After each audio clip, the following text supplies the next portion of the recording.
বন্ধুরা, 15 তারিখের কর্মসংস্থানটা যেটা বেরিয়েছে তার মূলত খবরগুলো তোমাদের সঙ্গে শেয়ার করছি। দেখো, বায়ুসেনায় অগ্নিবীর মূলত উচ্চ মাধ্যমিক ছেলেমেয়েদের জন্যে।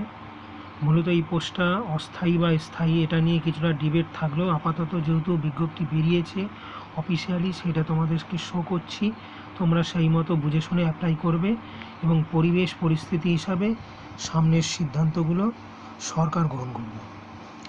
গ্রামীণ ব্যাংকে ৯,৯৯৫ জন ক্লার্ক এবং অফিসার গ্র্যাজুয়েট ছেলেমেয়ের জন্য, এটাও একটা বড় খবর।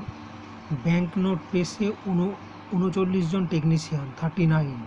স্টেট ব্যাংকে 150 ফিনান্স অফিসার। সরকারি প্যারামেডিক্যাল কোর্সে ভর্তি, এরকম একটা খবরকে প্রকাশ করা হয়েছে। পাশাপাশি দামোদর ভ্যালি কর্পোরেশনে 64 জুনিয়র ইঞ্জিনিয়ার। মূলত খবর বলতে প্রথম পেজে এগুলোই, ভেতরের পাতায় সেই হারে অন্য কোনো খবরকে কিন্তু কর্মসংস্থান আর রিপিট করেনি। আশা করি ভিডিওটা দেখো, লাইক করো, শেয়ার করো, চ্যানেলটাকে সাবস্ক্রাইব করবে। ধন্যবাদ।